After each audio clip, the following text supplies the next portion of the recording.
Oh shit. Here we go again.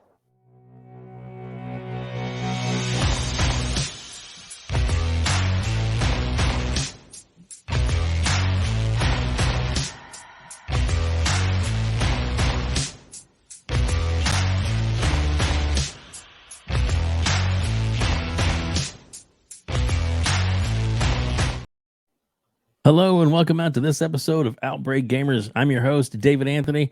WEBDAVE is my gamer tag, and I am here with the one and only Post Up. Post, how you doing, buddy? Yeah, man. How's it going, man? Thanks for having me. I really appreciate it. But I'm doing good, man. The weather is starting to break in Chicago. Things is starting to warm up, so I can't complain right now. That's good. That's good. I've been to Chicago several times. It's about an 8 hour drive from where I'm at, but Hmm. man, I love Chicago. Yeah. But I guess this was like maybe 10 years ago, maybe 20 years ago. Hmm. That's a wide range, I know. But I'd go like in like downtown where you see like Digka's place and then like the rock and roll McDonald's. Just Yeah. some wild stuff there, man. Yeah. It's pretty cool, man. Some pretty cool landmarks and beautiful city, Yeah. I tell you. Yeah. So Yeah. awesome. So, like I said, I do appreciate you joining me today. Mm-hmm. And you have become probably one of Mr. Boomstick's go-to, as Yeah. he quotes you a lot because you really dig in and find out some good information. And not only that, but your Twitter feed is highly recommend everybody. And all the links that we talk about today will be in the description below Okay. for your Twitter and for your YouTube channel, so people can easily click on that. Make sure you subscribe, hit the bell icon so you know you're going to get the content as soon as it comes out. But you really dig in deep and find some really good tidbits of information and then breaking news and things sometimes before other people get it. And I love it that you're on it so much. And then also your your YouTube, your show, Hmm. the state of gaming is you have a really unique cast of characters that you've kind of I guess grouped together and Yeah. puts on a really fun show. Yeah, I try to be we try to be fun. I think when me, Mello, and Noah decided to do the channel, we didn't know how we was going to jail together. But once we did the first show, we just instantly seen the camaraderie there, and we just been keeping it going. And right now we're just in a building process, trying to build the platform and things like that and just get out there. But in terms of the Twitter information as far as the merger, I my main thing was to try to consolidate the information for people to Mhm. put it in one place where they can obtain it. Because I know a lot of the stuff I get is from forums and different news outlet, but who want to scroll through a forum that has over 700 pages of Yeah. replies, over 30 or 40,000 replies, and over 300, almost 4 million views. And so I kind of got that reset era thread is kind of where I get a lot of my information from. My DOS, he's a UK lawyer. He's been an Mhm. IT merger lawyer for in the UK for 15 years. And so when he started breaking things down from his perspective, I just thought people needed access to that information because in terms of the game industry, mergers is new to us. We Yeah. don't know nothing about mergers and acquisitions. And so when Hoag's Law started breaking it down and I got wind of false patent website, I just felt the need of just consolidating all that information in one place, getting the best highlights from that information, and try to get the information that's simplified for people to understand. Because I don't understand all that lawyer talk and legal talk, but Whole Law Exactly. makes that very easy to do when he was doing his live stream. So Mhm. that was my whole premise behind it. Just get as much information as possible throughout this whole process. I didn't know it was going to get this far. I didn't know I was going to get this many followers. I didn't know I was going to get the people that was reaching out, that's been Mhm. reaching out to me. But it's been good. And I think it's been an area where people, it's a learning process, Mhm. right? And that's the Yes. most important thing. You learn something new every day. You might have never thought waking up that you'll be interested in mergers and acquisitions. But since this Activision merger with Microsoft, people have become very, very interested in how things work, the process of everything, and how things going to play out from courts to lawyers to everything. So I think it's a plus for the community. Oh, I do too. And like I said, the way you put it together, because it really wasn't something on anybody's radar Nope. until it's like it involves something that you really are passionate about. Exactly. Exactly. And when that happens, Yeah. you pretty much you invest yourself into that. And like, I might not know nothing about this, but this has something to do with something that I spend time doing. So I need to know a little something about this, because if you look back to the ZeniMax merger, it wasn't that much. It wasn't that much. What should I say? It wasn't that much. People weren't really invested. It wasn't that much backlash, and people were really invested in terms of going to websites, reading through energy agreements, reading through this response and that response. People kind of gave their opinion about it. Sony didn't even say nothing about it when Microsoft announced the acquisition of Max. They was cool with it. It came when it got approved. It went through with no problem. But with this Activision, this whole Activision ordeal, it is huge. I didn't have people from major publisher outlets in terms of newspapers and things like that who cover the merger and acquisition section as their job. I'm talking about top editors reach out to me in regards to this merger. And one of the things that was said without giving out any names was that I have a busy week. It's a lot going on with mergers and acquisitions, but everybody wants to know about this Microsoft Activision merger. So he's saying, despite everything that's going on in that world, the hot commodity right now that everybody wants to know about is the Microsoft Activision merger. And when he told me that, when I read that, I was like, wow. So it's a hot ticket right now in terms of topic, in terms of articles and things like that. So we'll see how it plays out over the next couple of months in terms of the outcome. Yeah. Well, I'm looking forward to it. And I like, you were spot on. I think probably in the next couple of months, it's going to be finished, or at least to the point to where we can have a sit down round table. Yeah, the town hall. Welcome to the family. Yeah. The town hall, which they said they was going to do the same thing they did with ZeniMax. They was going to have a town hall with this one. So I'm looking forward to that too as well, because I want to know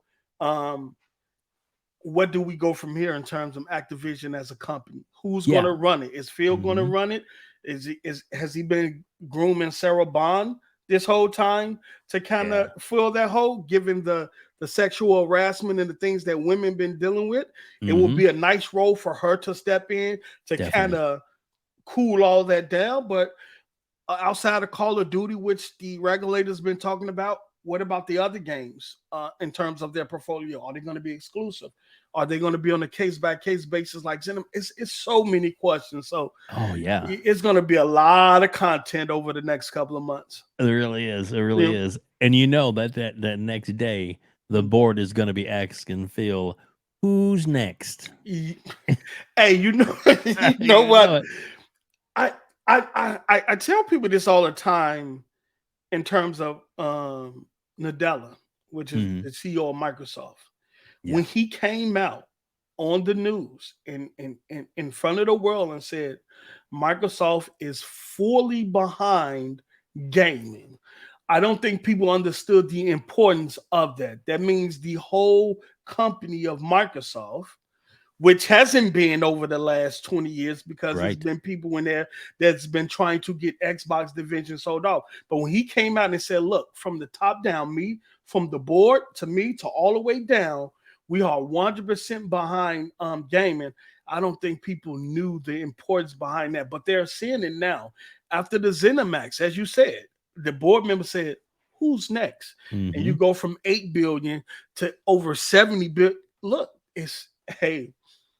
Microsoft is really serious about gaming. So I think that's that's going to benefit the gaming community as a whole.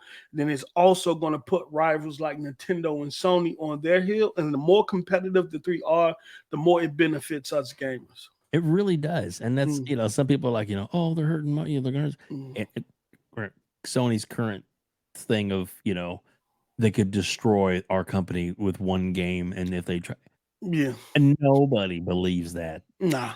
He doesn't even believe it as it's coming out of his mouth. You can just tell.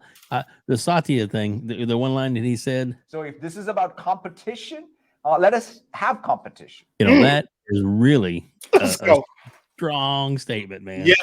Yes, it is. If you want us to compete, if you want a level playing field, now that the entirety of the resources that Microsoft has is behind gaming, let us compete now. Don't cry now. Yeah. Don't cry now, because when we was at our lowest in terms of it being spotty whether Xbox was going to exist or not, Sony, you put your foot on our necks. You tried to buy third-party games and prevent them off. Well, you didn't try. You did. You did, yeah. You tried to dry up the market from out. You basically pretty much tried to help Nadella make a decision of getting rid of Xbox. You know what I'm saying? You tried to help with that, but Phil said, I got a game plan. I know you're about software and services, and we're going to move the whole entirety of our ecosystem around the way you run this company. And now they got a problem. And now it's like what they say, don't wake the sleeping bear. Yeah. and pretty much Sony kept poking and they woke the bear. And now you got a company that got a $2 trillion market cap that is ready to compete now.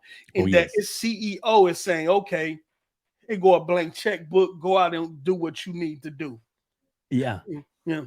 Exactly. I'm right there with you. And a couple of quick points on that you were bringing up. Microsoft has, after the deal is done, they still have over $90 billion in cash on hand to use. It's been set aside already for acquisitions or purchases. Hello, that's amazing. And even after this deal is done, Sony is still going to be in first place. Yeah. Microsoft ain't gonna be no longer in, and probably in terms of the money and things like that, they might no longer be in last place, maybe third or second, depending on where Nintendo and Sony profits are. Sony is still going to be where they at. So I don't think it should be an issue. And people talking about monopolization, monopolies, and things like that. The gaming industry is constantly growing every day. There are new players that enter the market every day. Matter of fact, the Xbox allow one individual, if he wants to dare to become a developer, to turn their Xbox into a dev kit, right, and become a developer. You got developer one-man teams out there that's building games for ID at Xbox and becoming successful on that platform, and even through Game Pass. So there's new small developers, AA and AAA developers. You look at the two teams that was just created from Playground Games, right? Good look choice. At the two studios that was birthed from those two, and I don't see any point anytime soon where market consolidation will become a huge problem given the growth of the industry. It is expanding and it's not declining. It's very true. It is the biggest entertainment market today. And I hate to say it this way because I have all the systems, full disclosure. I love all the systems. I prefer the Xbox ecosystem right now because of Game Pass. But I'm still a big fan of what Sony puts out, still a big fan of what Nintendo puts out. I look forward to continued growth from all the companies. But for Sony to cry, and basically cry wolf, really, cry like, oh, woe is me, we're going to be hurting, when they just came off of the biggest sales numbers for a console in history in 1 month. What are you crying about? Exactly. I don't What are think you all those telling people are just gonna flip out and be like, "Oh, I'm selling this." I mean, I have a PlayStation. I don't have a Nintendo Switch. My children do, There you go. but I always say that I don't have to hate PlayStation to enjoy Xbox, and Right. vice versa. I don't, and Mhm. so I like you said, I too enjoy the Xbox ecosystem, and it is my preferred ecosystem from Game Pass and a plethora of other things. But I do have a PlayStation just in case there's something there that I want access to, and I'm like, oh, that's good. Like God of War Ragnarok came out. Mhm. I beat God of War Ragnarok. I beat both of the Spider-Mans. I beat Ratchet and Clank because those titles are not offered on Xbox, but I got access to them on my PlayStation. So it's nothing wrong with it. I think you should be a if you can, you should be a multi-console owner in this era, just in case you want to access to whatever you want access to. Amen. Right there. I Mm. agree with you 100%. If and the thing is affordability. If you can afford it, Yeah. it's a great hobby to be into. Mhm. But even if your money's tight, and Mhm. entertainment is definitely a good way to gaming is a good way to get sometimes your I guess your head cleared and Yeah. and to bring yourself back to having a little bit of fun in your life. Mhm. Uh, then the Game Pass, Yeah. $10 a month Yeah. can ten play on dollars. anything. Yeah, you know what? That's crazy that you say that.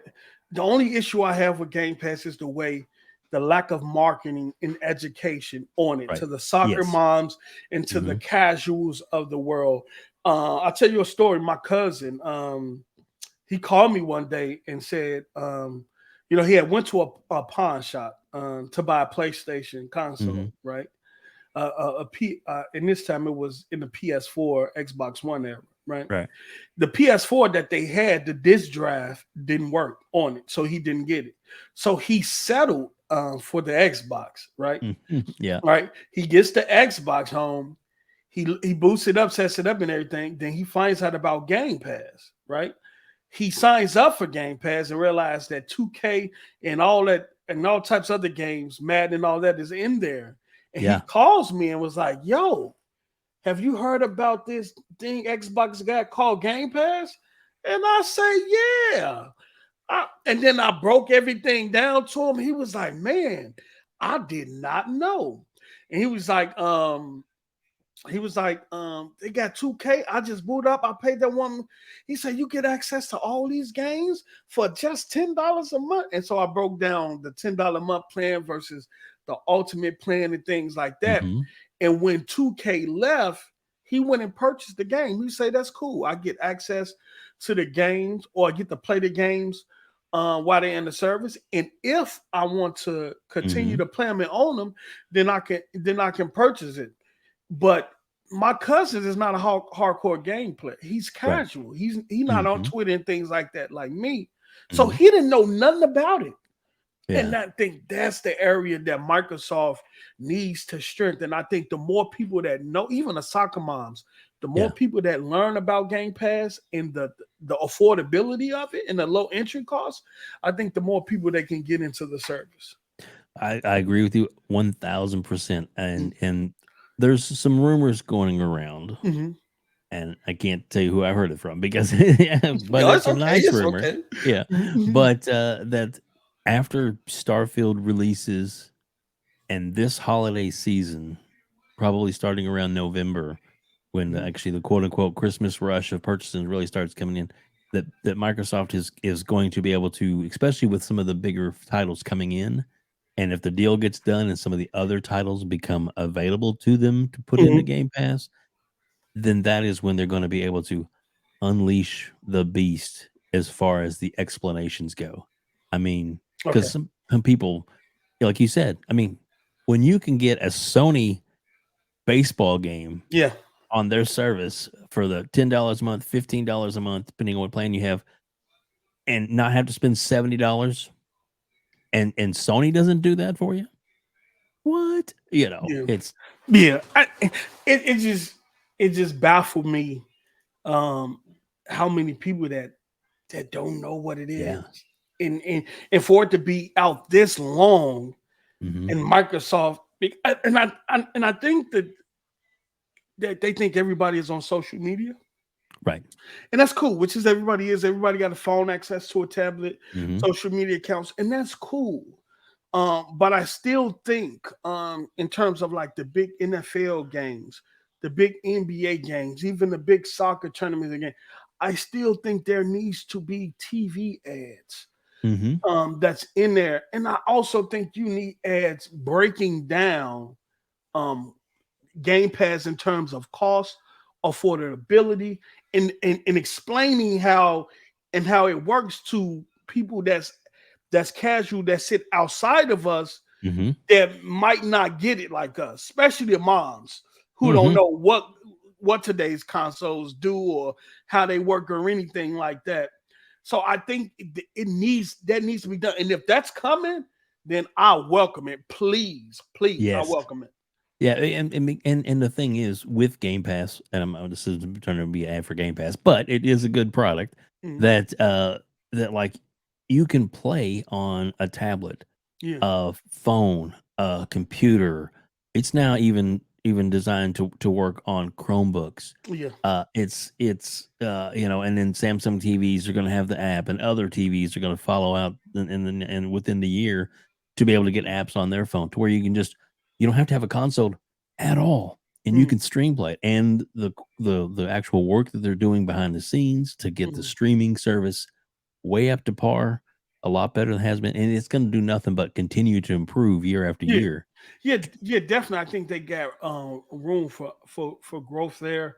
I will say this, because I've have access to Game Pass, it allowed me to buy the Ratchet and Clanks. Yes. Okay.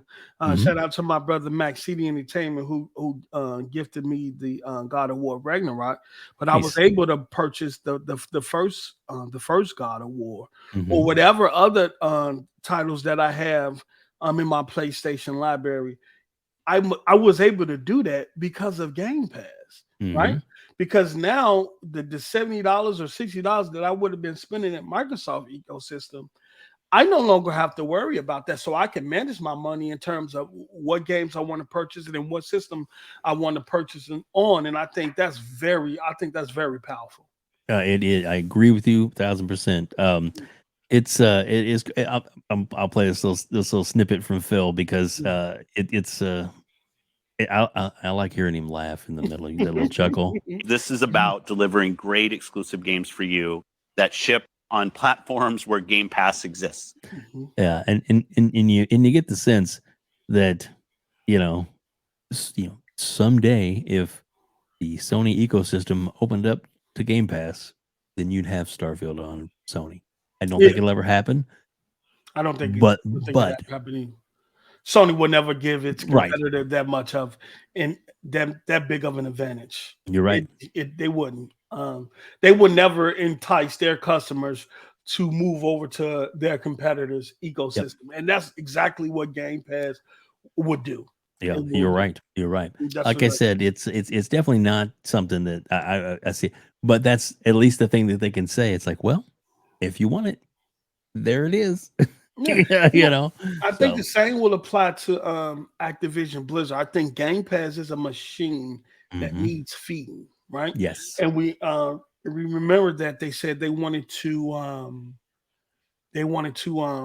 be able to drop a AAA game every quarter, if I'm not yes, mistaken.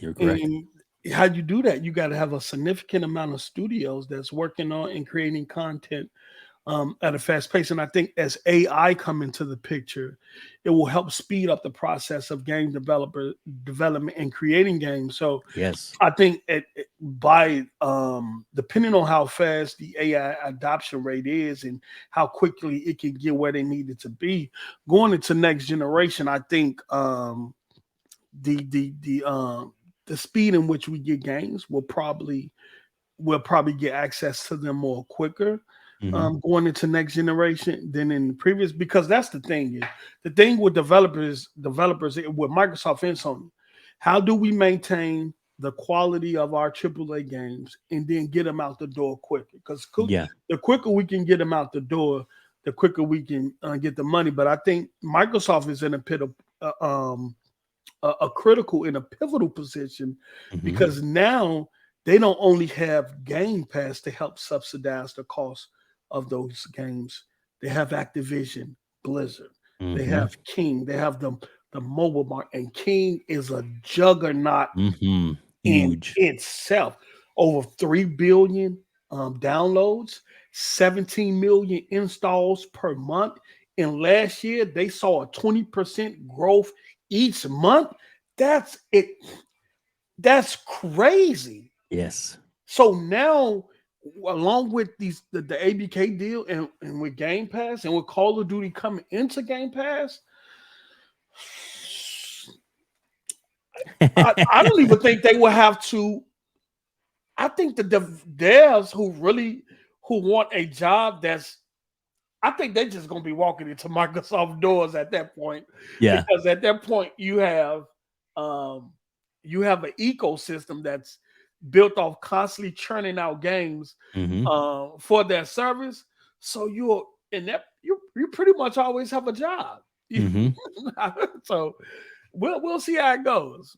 Yeah, I agree with you though. It's definitely um it's it's a good time to be a gamer. Yeah. You know, because the next year, a year or so, you know, through this generation, I think is really going to be uh, telling as to where the market growth goes. And you know, Phil said he wants to, you know, he wants to get, you know, to 3 billion subscribers to Game Pass. Yeah. Well, with the mobile and all this other thing, they do have the opportunity to do that. And Yeah. Mr. Boomstick, you know Boom, he's said this for a long time that he thinks that once they acquire ABK, and they've talked about making, you know, their own, I guess, app for you know, for the online store, that Mhm. if you included, say, like a $5 Game Pass option just for mobile, and then maybe bundled that in with the ultimate. Oh my gosh. Family Yeah. plan and all that together. Incredible. So Oh what you do is in this case is you bring Candy Crush, man. the Wars of Warcraft into your ecosystem in terms of achievements and things like Mhm. that. Mhm. So they can be considered as monthly active users Yep. under the Xbox ecosystem. Candy Crush is doing over 240 some million monthly active users Yep. by itself. You know what I'm Yep. saying? And so the job will be for Microsoft. How do we convert these Candy Crush players into Game Pass subscribers? Mhm. The same with World of Warcraft and things like that. Now, how do they go about that? It remains to be seen. But I think that's the next goal because we know Call of Duty is going to do its job. Once Yep. you get all the Call of Duties into Game Pass from past, present, and future, in terms of the past, you Mhm. make them all 4K. You make them Yes. all 120 frames per second. You beef them up and do what you did with Bethesda games that you bring them into Game Pass. Then you make the online accessible via any one of them that you want to pull up. I think that's going to do the job. That's when you need to start doing that marketing and going out to the casuals on social media, YouTube, and on TV, saying, "Look, you get access to all these card games for $10 or $15 a month, and you could play online any one of them, get achievements." And oh man, that's going to do numbers on its own. And I think that's Yeah. what Sony afraid of. The more important part of that is how do you get cell phone players that's comfortable with playing on cell phone and Mhm. satisfied in that ecosystem? How do you transition them under that Game Pass umbrella to where they're not only playing the Candy Crushes and things like that on cell phone, but they extend their play into Game Pass via either tablet, Xbox, or PC? I Mhm. think that's the plan we need to see and how they go about doing it. Yeah, and I really think that behind the scenes, I think they have had some really good long discussions, and they have probably Yeah. a really nice roadmap laid out for as soon as this deal is done. And in the next 5 to 10 years is I guarantee you is on a whiteboard somewhere at Oh Microsoft. yeah, Yeah, I'll check it definitely, off. Check it off. I'll definitely. I think right now they have to be of the mindset that this deal is going to close, Mhm. right? And so right now, like Bobby Kotick said, they should be in the transition phase, really transitioning ABK into the Microsoft ecosystem. Mm-hmm. But they have to have a team of people in place that as soon as this deal closed, they be able to hit the ground running. Because Exactly. that's what's going to have to need. Soon as closed, hit the ground running. Have a plan. Have a strong plan. Be able to highlight that plan in the town hall that's going to happen, and then allow us gamers to see that plan carry out over the next 5 or 10 years. Because I do think, being that you're inhabiting 10,000 employees, I do think the transition might be a little bit longer than what it took ZeniMax, which it was about 2 years. Right. Now they're rolling with their content. So I do think that it might take Activision to really get acclimated into the ecosystem, hit the ground over the next 3 to 5 years, probably even transitioning into the next generation. I do think Microsoft might spend this generation getting Activision where it needs to be in their system, and about time the next generation come around and the new console come out, it's prime time. They ready to. Yeah. You got Activision, you got ZeniMax, and whoever else you're going to accumulate out after that. You got them ready and prime to take over. Yeah, it's like I said, I think it's all good. And the thing that a lot of people don't think, we're gamers. So even though, Sony's crying a little foul here and there and talking about how they're going to get destroyed, whatever. We know that's just not true. They're not going anywhere. They may not be, quote unquote, making as much money as they were before. They may not be, the market leader eventually. It's not gonna happen overnight, but at least it'll maybe even the playing field. It'll make them work harder than they have been. That's good for everybody who loves games at any level. They'll find a way. Yeah. Sony is prior to them coming in gaming, there was an entertainment company. There was a big entertainment company, and they still are. They have a large market of a large portion of the music market. They're still in movies and things like that. Yeah. They're one of the very few companies in gaming that allow that kind of vertical integration in terms of not having to go outside of their business for things like music or movies and things like that, even their own TV products and camera chips and stuff like that. So they got a lot of vertical integration ability that Microsoft don't have. Microsoft doesn't have movie studios and things like that. They don't own music companies. They don't have contracts with some of the biggest artists in the world, i.e. Beyonce and things like that, where they can reach out to their artists and integrate them into the game, reach out to their movie studios and get The Last of Us and things like that created. So I think they'll be good. They're playing small. That's what they're supposed to do, right? In terms of Jim Ryan, he has a fiduciary need to his board members to try to block this, to protect their interests and their bottom line. And so he's doing it. But I think they'll be cool. They just playing small right now. They're trying to say we're just a small little Sony over here. We're gonna be no, they good. They're gonna it's gonna be business as usual once the thing is over. Yeah, because I mean, like you said, I don't think they can stop it. But they had to try for their board members, because if they didn't give it everything they had, they wouldn't have a job after it's over. Exactly. And people talking about Jim Ryan getting fired. Because Jim Ryan gonna be good. So. Jim Ryan did what he was able to, and was delay this process for as long as he could. And I think that was the end goal. And I think that's one of the reasons why Sony don't want this thing to go through, is because on their side, even though they're the number one market leader, they're behind in a lot of areas. Yes. They're behind in cloud. They are behind in games as a service and things like that. They are behind in the ecosystem, such as Game Pass and things like that. They're playing catch up. So what they want to do is, hey, we got to slow Microsoft down right now, because now they're willing to spend whatever they need to spend in order to compete with us or even supersede us.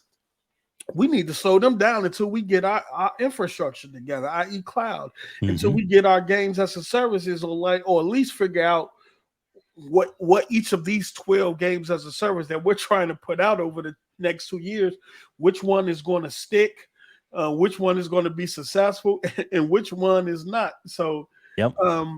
he's doing what he's need to do. He wrapped it up and tied it up and got it prolonged this far. So Yeah. we'll see. Well, and one little thing I'll throw out there is that a lot of people were like, well, if they don't, if they don't lock in or commit to the 10-year deal that Microsoft putting out there, when the deal's done, they're going to be in trouble. They have a 2-year commitment to the end of 2024 already on the paper, on book, that they have, that Microsoft is already going to have to honor, and they will honor, because that's the way Microsoft is. So technically, Sony really doesn't have to come to the bargaining table until then, or even close to then. It's Sony good. Whether they sign the contract or not, right, they're gonna continue to get Call of Duty, right? Yep. Sony is worried about going into the next generation. Where is Call of Duty is going to be? Right. In the next 5 or 10 years. Is it going to continue to exist on our system? Microsoft is just spending over $70 billion. They're not going to remove COD from their system, because they'll have to write that couple of more billions off the book that they'll be losing. So they're not going to do that. Yeah, we're going to keep it on your system. And actually now, since we took your dinner plate, since we took your dinner table, you're going to help us recoup some of this money we just spent. Even though in the other areas of our company, we do about $1 billion a day anyway. So in the next 60 days or 70 days, we will get that back anyway.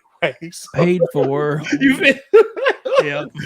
So Sony is going to be all right. Sony don't have to they don't have to sign it.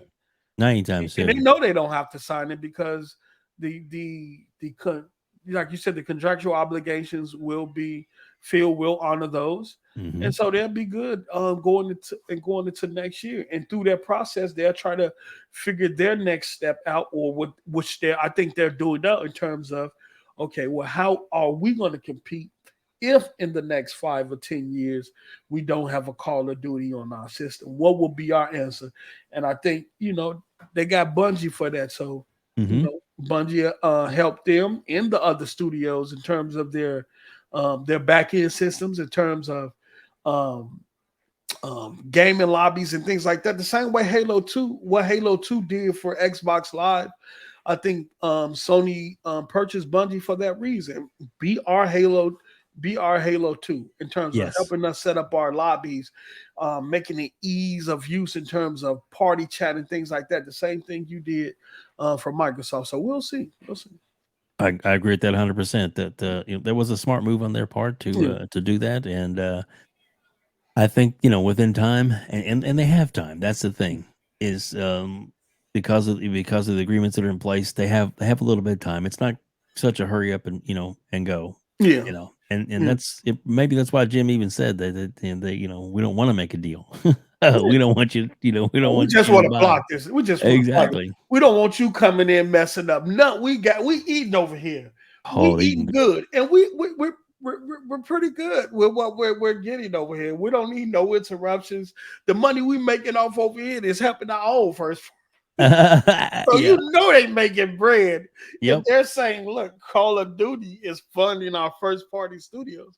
But that was kind of surprising to me, because given the accolades that their community give to their games in terms of God of War and the Spider-Man, you would expect more out of their first party studios than to hear that their first party studio is relying on a third party game that they don't really control or own. So yeah, I wonder if he had some behind the scenes, like, we have to say that, guys, it's all right, just calm down, we love you. You have to say this. I think it's a lot of that. Like I said, they was trying to place like they're just this small helpless little company and things like that, but Sony is a huge company. Majority of every camera out here that's in every phone, that's in every camera, has a Sony sensor in it. Sure does. You're right. You can't pretty much find a camera on the market that doesn't use a Sony sensor. So, come on, stop it. So Oh yeah, you're absolutely right. Now I'll tell you. Usually when I start the interviews, we start off with getting a little bit more about to know you, but we just jump right into games, which is good. And It's we'll get back to some gaming. Yeah, no But problem. but I would like to just let's let the people know just a little bit more about you. Okay. Like maybe like what was your first job and or education, and what that you want to share with us. What tell us a little bit more about you. Okay, no problem. Grew up in on the south side of Chicago. I grew up in the era where it was tough. Mm, It was tough in terms of gang activities and things like that. But the only thing I would say back then, it was more organized amongst the gangs. So shootings or anything like that didn't jump off unless um, it was initiated by the higher ups. hmm But the gangs had the respect to tell the community whenever they was going to war to say, "Hey, we're going to war this date." And it literally they'll say, "We're going to war at this date and this time." Wow. So once 5 o'clock hit, that's when the shooters are going to start. So it allowed the community to get what they needed that day, and then hmm get everybody in the house. Yeah. Nowadays, that doesn't exist. Mm, They're killing women, mothers, children, and things like that. But I went to a grammar school called Revis hmm on the south side of Chicago. And then I went to DuSable High School. And this was a time where the projects were still up. hmm And like I said, a lot of gang activities. Sometimes when the gangs used to be at war, you have one of the opposing gang members ring the fire alarm, right? hmm All of us would be let out on the State Street side of the high school where the projects are. And so what to do, the opposing team on gangs, they'll run from across the street, blend in with us, get access to the school. Next thing you know, you got guys running in the school with guns and stuff like that. Like Wow. it's crazy. But that was the downside of it. Yeah. The other side of it is that I learned so much from the teachers. Like one of my favorite teachers was my teacher named Doc. He was a biology teacher. We hmm was one of the only schools in the city that had a kind of a small zoo in there. We had sheeps, we had pigs, we had goats, we had Awesome. alligators, we had all type of python snakes and things like that. hmm So when we went into his class, we were surrounded by all these animals. We was able to feed the snakes. We had He had parrots in there that can literally talk, Cool. and things like that. And he educated us in the most entertaining way. hmm Um, and so when I got to high school in 1998, there was this center. It was a community center called hmm the Charles A. Hayes Family Investment Center, and it was being built across the street from my high school, right? hmm And the lady who was running that center, who became my godmother, her name was Zenobia Johnson Black. She was the secretary to the late great Harold Washington, which was the first black mayor of Chicago. Wow. She pulled me, my cousin, and a couple of us into the center before it even opened. She walked Wow. us into a 50 station computer lab, right? And she got to breaking it down like, look, you're going to be able to learn A plus and Microsoft Office user specialist. Where you're going to be able to learn all these. We're going to offer all these things. And I was immediately excited because at that time, computers wasn't that prominent in the home. wasn't even that prominent in the community hmm because it was a big disparity between what we had access to in the inner cities and what kids in the suburban schools had access to. All right. hmm And so she walked us in, she walked us around the whole facility. They had a medical facility upstairs. They also had a wing for this new newspaper outlet called the Residence Journal, which was a newspaper that's going to be for the community and by the community, meaning that all the articles that was written in it came from people from the CHA, Chicago Housing Authority resident. That's awesome. Okay. So I got going. That's where I started, right? But prior to that, in my younger years, I was, shoveling snow for people. My mother had a friend named Karen. She had owned multiple buildings up the streets from us, and she used to pay me and my cousin to come, mow the lawn, take out trash, clean up the apartments, clean up around the building, and we do that and make about $70-$80. Awesome. Take 25 and 25 because games back then was like $50. We'll go to Toys R Us downtown, and then put our money together and buy a game, Yeah. But to move along, once I got into the center, I understood the assignment. I understood what they was presenting to me was the future. The future.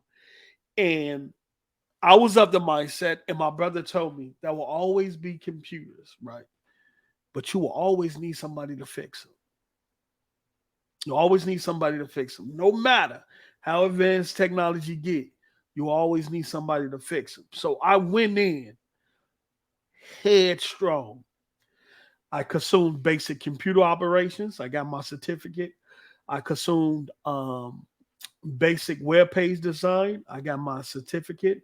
I got my certificate in Microsoft Office User Specialist. Awesome. Yep. And from there, I went on to a telephony class where I was learning how to install phone systems, punch down on phone lines and set up all that. And then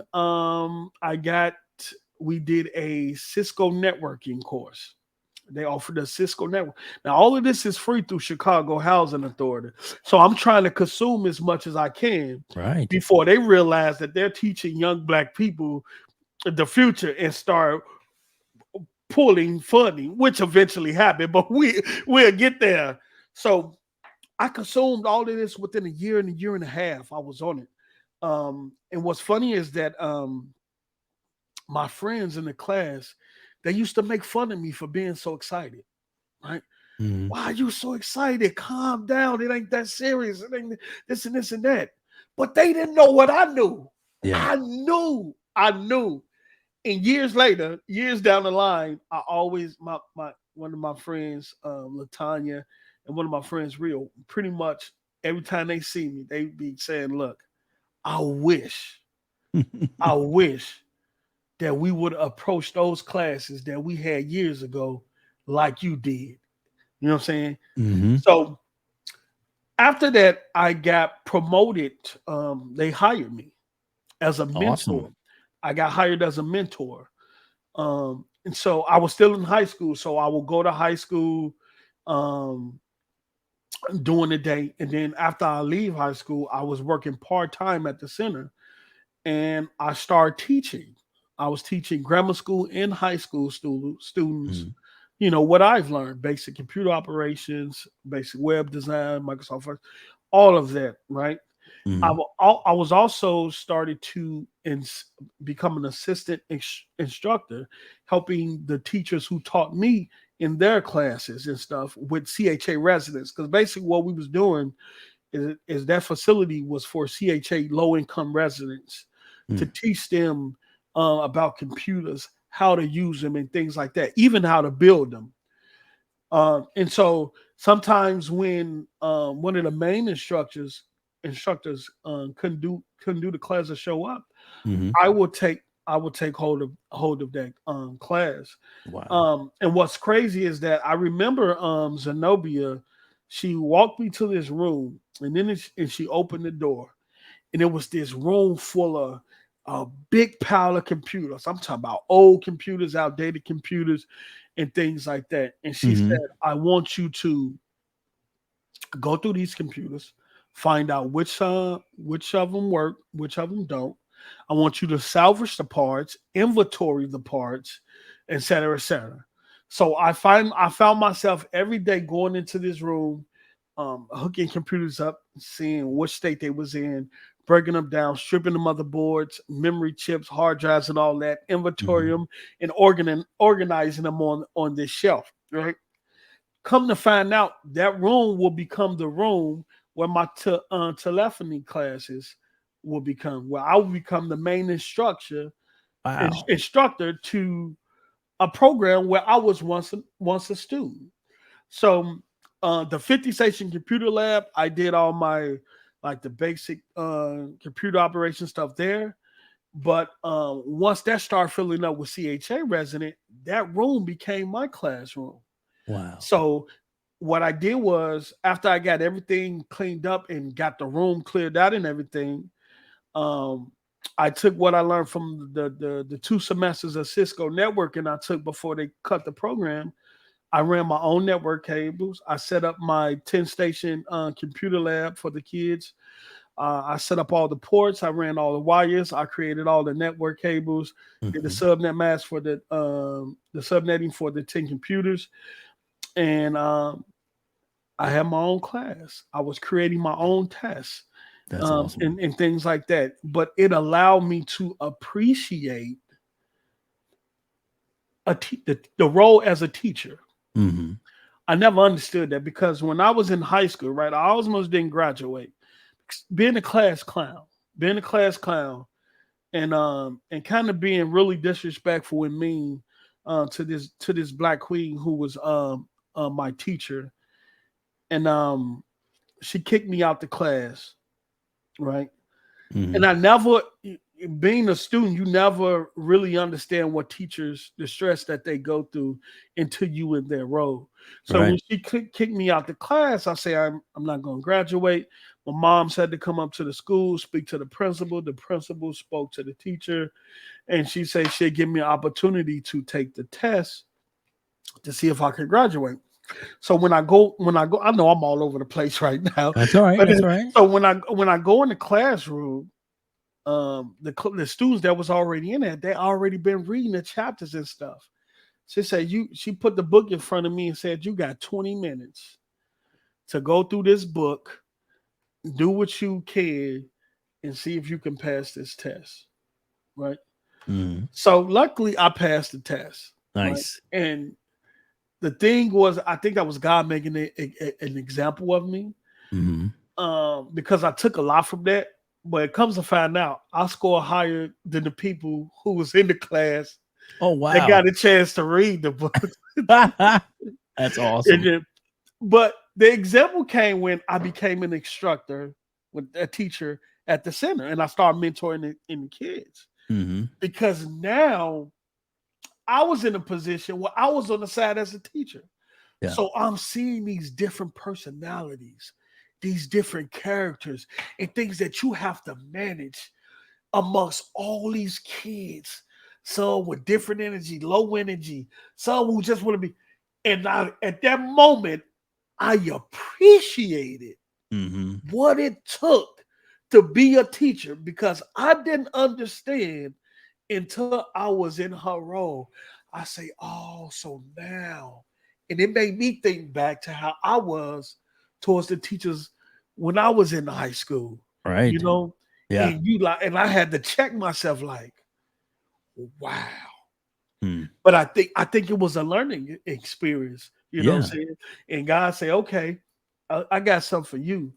Now you fit to see how she feels, what she goes through, and what she deal with, and how she has to manage these different characters and personalities all at once. And it wasn't easy. I would say that, but it was a good learning experience. So I stayed doing that for a while, went on trips with the kids and everything. And the next thing was that since the Hayes Center was supposed to be the technological hub for all of the other community centers in the city, meaning that it was on us to go out to other centers and upgrade their technology, upgrade their network, set up their systems and things like that. A program came along. Zenobia had got a partnership with the Outer Planetarium here in Chicago. They did a partnership, and the partnership was based on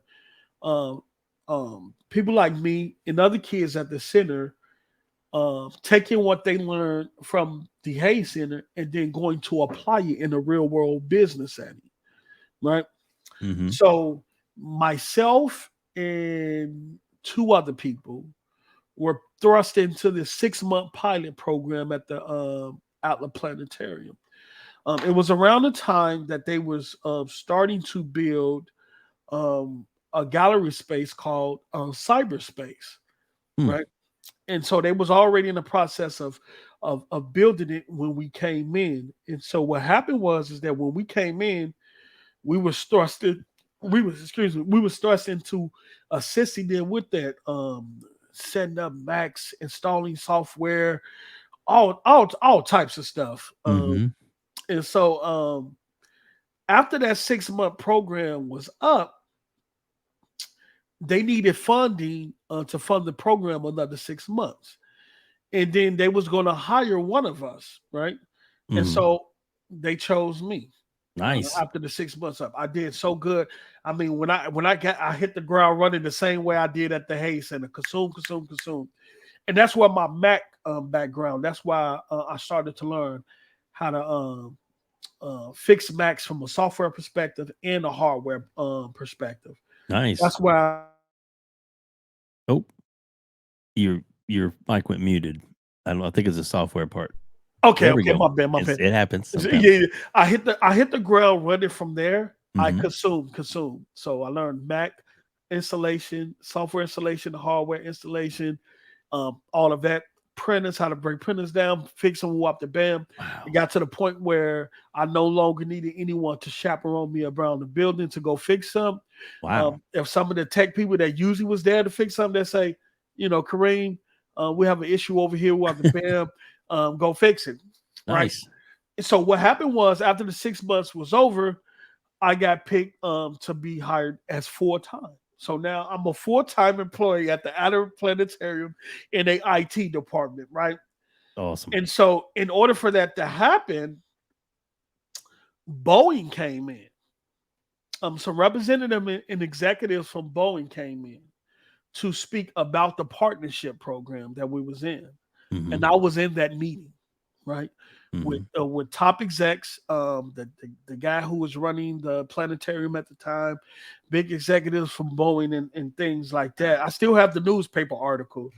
And in this meeting, everybody is talking about the program and about the kids from the inner city and stuff. And I'm like, and me personally, I'm sitting there thinking like, y'all talking about me like I'm not even here, pretty much. You feel me? And so that's when I injected myself into the conversation. I was just supposed to be there as, oh, here go one of the kids from the inner city, Right. Pretty much as that piece. You feel me? Yes. And they didn't think I injected myself into the conversation. And nice. I kind of broke. I say it's one thing and it's crazy. I say it's one thing to sit up here and talk about kids from the city and things like that. Let me give you the perspective from someone that actually lives there, right? And after that meeting was over, Bungie gave the planetarium $100,000 to fund the program for another 6 months. Right. From there, I became manager over that program, and I oversaw the next group of kids or teens at that time that was going to come over from the program. Wow. Then once they saw that, once my manager Ken and the people from the execs from the Outer Planetary seen that, I started taking trips everywhere. 25,000 from Harrison Bank. Here go this large corporation here. They was just I was in meetings with everybody at that point. And even Mhm. prior to that, Zenobia knew, because Zenobia took me around the same way to different companies, to different organizations and things like that, and had me speak. I was helping the Hayes Center get funding too. She Mhm. would take me with her, put me in a business suit, take me with her. I find myself in the most places that I never thought I would wind up. There was this club in the Sears Tower. It was on the 50th floor. I don't know if it's still there, and it was membership only. It was this restaurant that was membership only. You couldn't get on. You had to have a membership. There Mhm. was no way to sign up for a membership. It was a special way you had to become a member. It was one of the first Black people that got access to that restaurant without being a member. And Wow. in that restaurant, I sat down with the dean of, I think it was DeVry, if I'm not mistaken at that time. So me, Zenobia, and this billionaire, the dean of DeVry, was sitting there having a conversation. From there, I found myself um, um, in breakfast with the mayor at McCormick Place here in Chicago. It was a breakfast meeting with some of the top IT tech companies in the world, and I'm finding myself at this table Mhm. in my teens with all these tech people and tech journalists and stuff like that, and the mayor's up on stage with his table full of people. We that eat breakfast, and I'm talking tech with these people. I got so much from that community center. And even prior to that, I didn't the international journalist program, where I got a chance to go to Washington D.C. and go to all the state government buildings and interview people, the Department of Commerce, the FBI, just all over Washington and things like that. Wow. Took pictures with multiple senators and things like that. It was just a wonderful experience, and that's where it started for me. I even got to meet Obama before he became the president. I had brunch with him. Um, that's where it started for me in that one center. And then the years I was there, I was just helping the community. Whether they were young or old, we was helping them. What we called at that time was the digital divide. Right. Well, and the digital divide was to bridge the technological gap between the inner city community and the suburban community. This girl, and I forgot her name. She went to a school out in Skokie, a high school out in Skokie, Mhm. and she was doing a paper on the disparity between inner city and suburban schools. And she chose to come out to our school uh, to kind of help her write her paper. And the principals there picked me and my friend Duvall as her chaperone, right? Wow. So she chaperoned us the whole day at our school, and we pretty much gave her the layout, because when I was in high school, our books, sometimes we had to share books. Pages was missing. We just didn't have Wow. no resources. Right. Ready. I had a computer class there in high school, and I was so excited about it. But when I got into class, they had computers from the 80s, and none of them worked. They Wow. was trash. They was broke down. They was open. It was just, and we had a teacher who who they chose to hire for some reason, who had got in trouble for hacking the FBI What? and was suspended from the internet for 7 years. But yet he's in this computer class with no computers that work teaching. It was crazy. But back to the girl, because her story plays a pivotal role in what we was doing at the Hayes Center. Mhm. So after she comes out here and we chaperone her, we break everything. She see how it is, from the lunch we got access to the classes, to how we taught, the books, all the resources. Mhm. We get a chance to go out to Skokie, to her high school. And let me tell you, I thought I was pulling up to a college. Oh wow. That's how big the school world was. I'm talking about I say, me and my friend Devon was like, "Are you sure this is a high school?" He said, like, yeah. So we go in, wide steps, carpet on the floor, TVs in every classroom, like clean, like we don't got none of this. Yeah. The way the class is, like, we was amazed, right? So we go to the lunchroom for lunch. Have Subway in the lunchroom. Wow.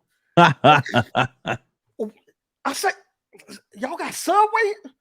You know, in the city, they giving us processed food. Some of the stuff who was feeding us, you look at, you probably wouldn't even eat. You'll probably question, like, is this real food? But Wow. we was able to see the large disparity between inner city schools and the resources that they didn't have versus suburban schools and the resources that they did have. Yeah. And the gap was huge. Yeah. Well, sounds like it. Really huge. And so from a technological perspective, it was even bigger. So that was one of the main points of the Hayes Center. We need to close that gap. The inner city community needs to be educated on this industry that's fast approaching, and we need to be able to give them access to it. Right. And so I stepped away from that for a while, even though my mama didn't want me to. I had ran into a few problems at the center, and I got mad one day, and I told my mama, I'm leaving the Hayes Center, and she like, no, you ain't. And she came up there, she talked to Zenobia and everything, and I got back to it. But yeah, Zenobia, man, if it wasn't for her and the things that she taught me and the who's who of people that she put me around, it was an incredible experience, and I owed it all to her. And so after I left the planetarium, wait, hold on. I'm getting ahead of myself. That's all right. I want to talk about the cyberspace gallery. Yeah. The cyberspace gallery was this, it was a digital gallery pretty much, where people can come in and touch screens and planets will pop up. They get additional information about planets and stuff like that. They had big plasma screens on the wall with live daily footage of the sun and stuff like that. So it was pretty much astrology in a digital space, right? And so when I did that, I was able to take the networking aspect of it. So I was crawling through ceilings. I was running network cable and coaxial cable from one part of the museum all the way over to the other.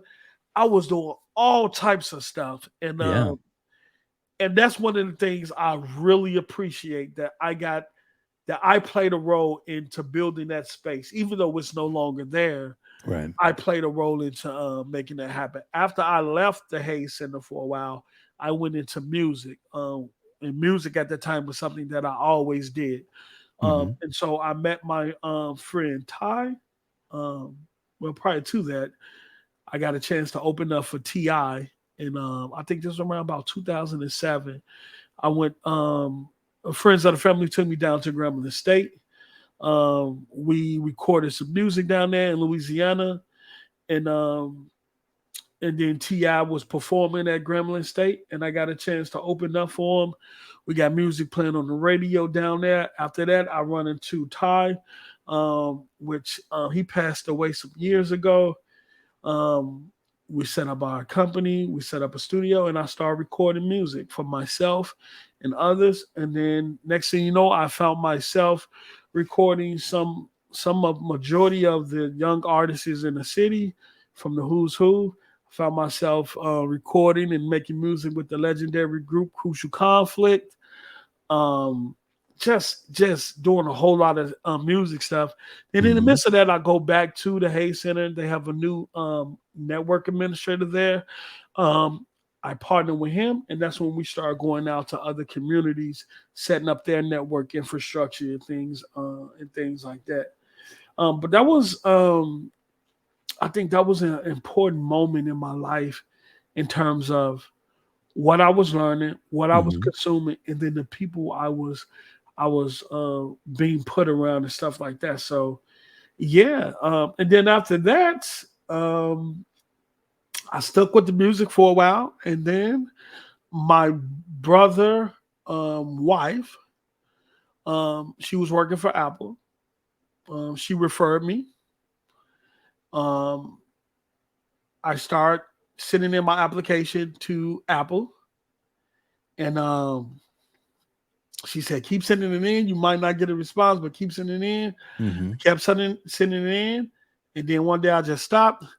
I think like a month or two after that, I received a phone call. Hey, this Apple. We seen your application. We would like to get you in the interview. I think Nice. that was around August of 2005 because I was just looking at the paperwork. That was around August of 2005, and I had to go through 3 interviews by 3 different people, and I passed all 3 interviews, and I worked for them for about 6 years. I started working for them in October of last year. So, in the first 9 months of me working there, I got promoted to a senior advisor. And pretty much what that is that so when people called in to Apple, you get that first advisor. If that advisor don't know what to do, or if the customer asks for a manager, or if the issue can't get resolved, then no calls are sent up to me. They're sent up to me. And so I did that for about 6 years. And then here we are. Right now, I'm trying to see if I'm going to go back into the IT sector, or if I'm going to go to school and get some new certifications or something like that. Right. Yeah, Right. so it's been a hell of a ride. It sounds like it's been a fun journey, though. Yeah, it's been a real fun journey. Yeah, and the opportunities that were afforded to you when you were younger, man, that sounds like it was priceless, really. Man, I can't even remember all the people that I've met. I'm talking about I've been in a room with billionaires. Yeah. Millionaires, billionaires, senators, congressmen, you name it, CEOs of large corporation, banks. I've been around them all, and it was all because of Zenobia Johnson Black, who became my godmother. Nice. It was all because of her, and she groomed me. She schooled me how to speak.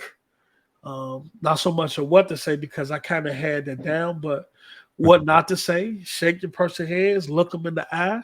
Yeah, that's important. Yeah, and pretty much a lot of fatherly advice from a woman. But she put me in those rooms, and I was able to maneuver. And we was like for a couple of years, me and her was like tag team. Where she needed the funding, and we go out and get it. So it was great.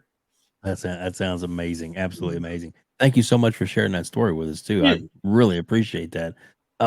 Let's turn it just a little bit as to your YouTube. How did your interest become? How did it start getting into podcasting, and then to where you are now with your own show? So now I would have to give kudos to one of my homies, Next Gen 720. Well, he's called Next Gen 8K right now. But cool.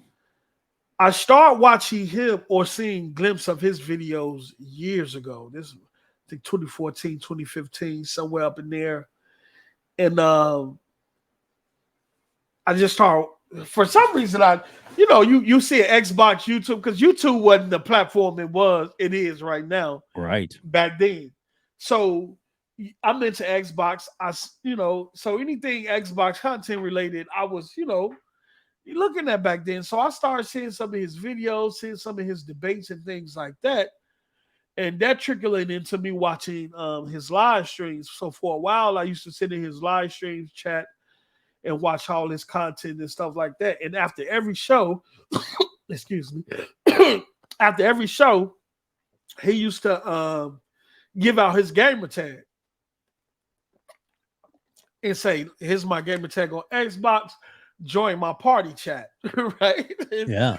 so for a while, I was trying to get in his party chat, but he used to always have him blocked. So I was like, "Man, I've been trying to get into your party chat, but you got him blocked." And what, man, see, they ain't locked. So one day I finally got into his party chat, and he added me as a friend. I added him, and from there it went. We was gaming in the party chat every day, tripping out. Yeah. This before Discord. This before all that. We was all in Xbox Live party Mhm. chat. So we became good friends. Me, him, the guy, my friend Mass, and my guy King's Blood. Mm. And so what happened is that he used to have a show called BGST with Tim and Crap Gamer and all of them. And that had ended. You know, Dilla used to be on BGST, all in D-Batch, and that had ended. And at that time, I think that really bothered him because he was trying to do everything he could to salvage it. Right. And so what happened was that me, Mass King, and was telling him, "Look, let's start our own thing, right? Let's build." It took a while for him to do it, but that's when we came up with the Broadband Bullies. From there, I worked my way on to his platform, right? And so I was doing the shows. My friend King was like, and even Z told me, he was like, "You got something. You're real talented. You're real good with this." You know what I'm saying? So they used to push me and motivate me, you know. And so Z allowed me to use his platform to build my own. Okay. So he used to always push me to create my own content, do my own live streams, do my own shows and stuff like that. And I just used to, you know, okay, I'll do it, but never got around to it. I finally started doing it. And, you know, I pop up in the chat like, "Thank you, Post. I'm so glad you got your own show. You streaming now. We get to hear your perspective on how you view things." Because on Z Show, it's like a concert. Everybody talking at the same time. It's this and that. It's a lot of cursing and all types of stuff going on. But it's entertainment. He more so entertaining than really, you know. So once I seen that, I started doing it, but then I stepped back. I wasn't consistent enough. I wasn't really consistent. I wasn't consistent at all. And people in Z Chat and people on Twitter used to DM me and say, "You all the time, become consistent. We want you to live stream. We want you to move out the band." So what happened was that recently me and him had a falling out. And, you know, I said, okay, I'm going to really step back and really push and see where this go. So I got up with Mello and Noah. We came up with State of Gaming, which Mello already had. He already had the logos and stuff for it and everything already done. And then we start doing the show, and here we are. And now we're building a platform, and people is loving it. But it really started off with Z and my guy King and Maz really pushing me to do this because they saw something in me. Yeah. Well, you've definitely got it. That is for sure. Yeah. I've seen several of your shows now, and I really I dig it, man, because you guys tell it like it is, Yeah. you know, and you can tell that you guys seem to have a lot of respect for each other. Yeah. I mean, there's some playful banter, as it were, Yeah. you know, but then that's what makes it fun, you know. Yeah. Kind of like brothers or best friends hanging out and talking gaming. That's the way you approach it. Yeah, that's exactly. We try to be entertaining, and we try not to be yes man in terms of we have to agree with everything that everybody is saying on the panel. Right. So you might get me and Noah going at each other because we don't agree with something, or often when Mello and Noah don't agree with something, they get to going at each other, and I just sit back. The thing is that we do try to keep it as honest as possible, even with Xbox, but sometimes that can be hard because sometimes the hardcore Xbox people in the community, they don't want honesty.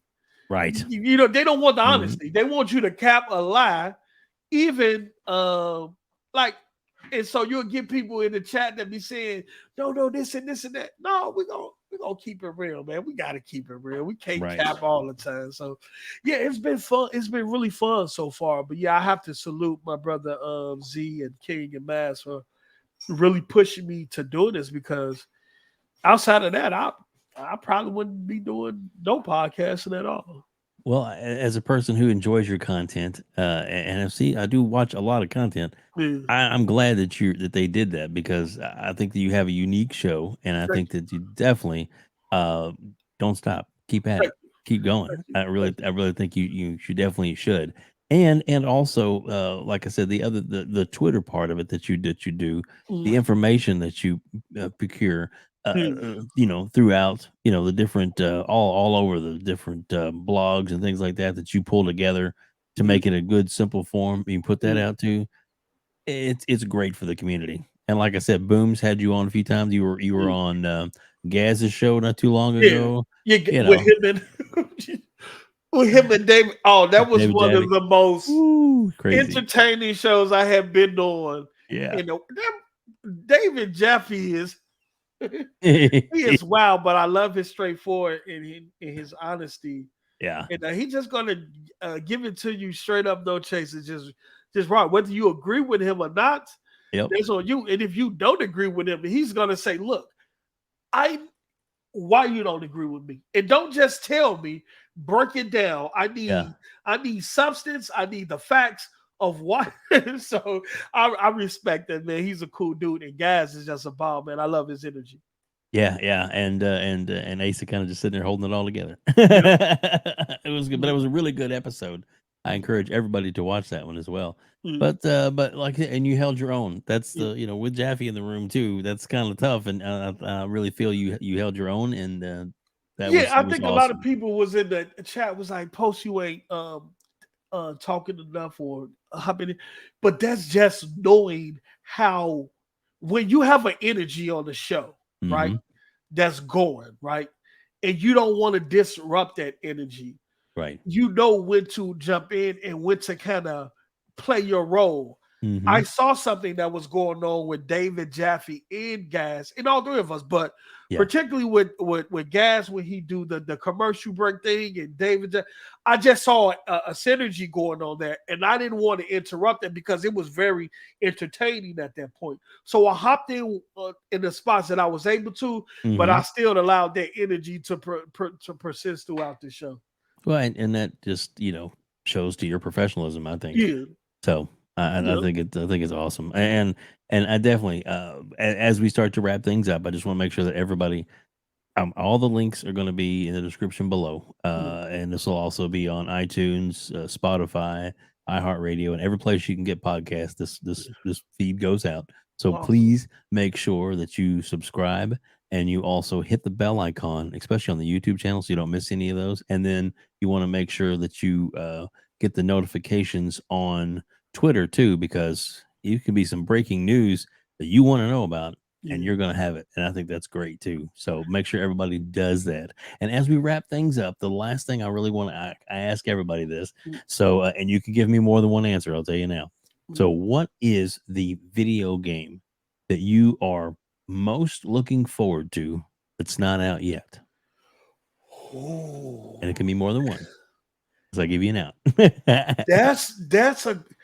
That's a good one, given that it is so many games. Oh man, it's so many. It is so many. I'm really looking forward to Starfield. I want to see what that is, because I never really played a game like that before, and I want to see if it's going to draw me into that type of game. I'm really looking forward to Redfall, despite the poor IGN gameplay they just put out that really didn't show the game in a good light. I really want to play it for myself. Hellblade 2, I really want to see if it's actually going to look like what they've been showing, but also I want to see the improvements that they made from the previous games. I really want to see what Fable is going to look like. Perfect Dark. Yeah. It's so many games, man. You're doing good. And what is the other? It's this other game from a third party. It's called, and I think we talked about it on Gas Show. It's called what is it? It looks really good. And what is it? Altered. Where is it? I got I had the video somewhere. It looks really good and entertaining, and I want to see. Let me see here if I can find it. Official. Okay, it should be up here. Because I had Atlas Fallen. Oh yeah. It looks incredible. Yeah. So the action, the combat, the graphics, but I want to see does all of that tie together. Because I know sometimes a game can look good, but often the gameplay don't match how it looks. So I want to see if there's going to be some cohesiveness where the gameplay is just as good as how the game looks. But Atlas Fallen is definitely one that I'm looking forward to. Yeah, I would say that's a good game to have high on your radar. Yeah. So yeah, that's it. Post Up, thank you so much for being on here today, man. I can't thank you enough. I really mean that, because it's been great getting to know more about you and getting to talk games with you. And if you don't mind, tell everybody how they can find you on Twitter and on YouTube. Of course, we're still gonna have the links down below, but sometimes they'll like to hear it too, you know. Well, thank you for having me. I really appreciate it. I know I could get long-winded, and No, I you were was great. all over the place in that story, but hopefully That's they connect the dots. But definitely follow me on Twitter at postup_BBB. That's 3 B's. And then you can find me on YouTube either under State of Gaming, or you can type in Post Up. But our platform is State of Gaming, so you can find us there. Fantastic. Again, Post Up, thank you so much for being on here. Please, everybody, subscribe to this man's channel and also his Twitter feed. You will not regret it. I'm telling you, you will not regret it at all. It's great entertainment, and it's also really informative, especially when you're into gaming like we are. He's a good member of the community, and I highly suggest everybody checks him out. Post Up, again, thank you so much for being here, and thanks everybody for joining us here at Outbreak Gamers.